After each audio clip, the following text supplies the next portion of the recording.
Okay, this is the spindle sander, and the spindle sander is used to sand internal curves on a piece of wood. Okay, it is not used to sand external curves. 5 basic safety rules. Number 1, make sure that the spindle is hand tight in the arbor. Now the spindle is a sandpaper, and it is a cylindrical piece of rubber, and then it has a sandpaper sleeve that goes over the top of it.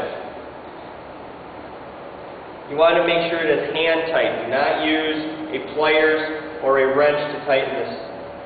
Number 2, use the largest spindle possible that will fit in the area to be sanded. If I were to sand this curve, I would not want to use this spindle. It is too small. This one would be a much better choice. It fits the curve much better. Number 3, don't put too much pressure or force on the spindle. If you push real hard when you are sanding, there is a chance that you could bend that spindle. If you bend that spindle, the machine is basically garbage. Number 4, always hold the workpiece flat on the table. There's a nice table here. You want to keep your piece flat on the table. I do not want to see you up in the air trying to sand.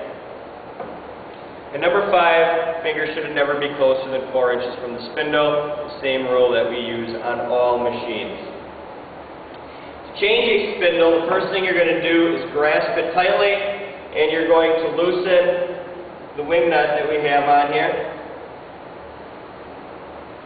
Alright. There it goes. As long as the person before you did not overly tighten it, you should be able to loosen it with your hand.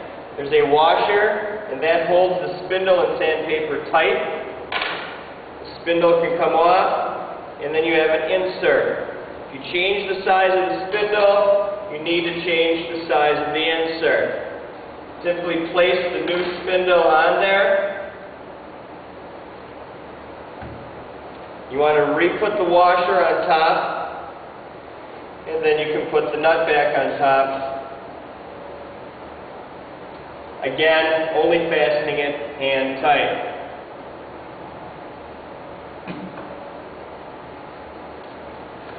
And then you reinsert the correct size plate.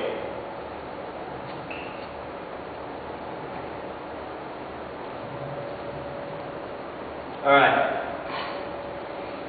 This spindle sander is similar but a little bit different, and I just want to go through the differences here.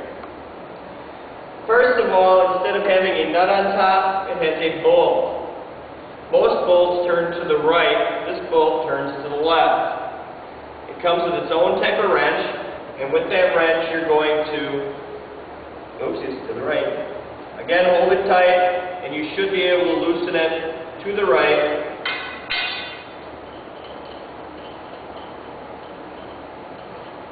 The bolt comes out, washer comes off, and out comes the spindle. Okay? If you want to change the insert, use your wrench, just go underneath it, lift up, your insert comes out, and you can grab a different insert to go in there. That's the difference between the two spindle sanders. Now, if I want to use this one to sand my curve, I put it back together. I put that washer on there to make sure that the bolt does not get pulled into the rubber cylinder, and by pushing against this washer, makes the rubber cylinder expand and holds the sandpaper nice and tight. Otherwise, the sandpaper will start coming off of the spindle. When you tighten this, you want to push it a little bit. I'm pushing it towards the wall to keep it from moving.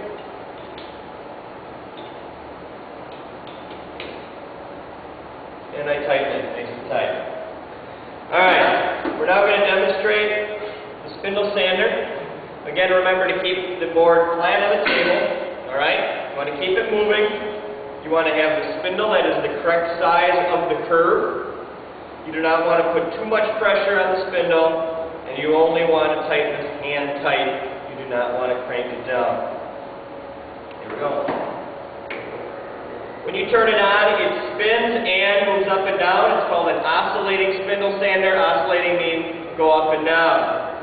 You can carefully bring your board in, and when you do take contact with the spindle, it will kind of catch and try to move your board, but as long as you're holding it securely, you should not have any problems.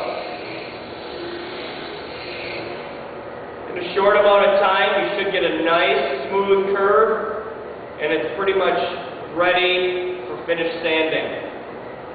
Once again, you do not use the spindle sander for an external curve like this. Alright? Only for internal curves. And that would be the spindle sander.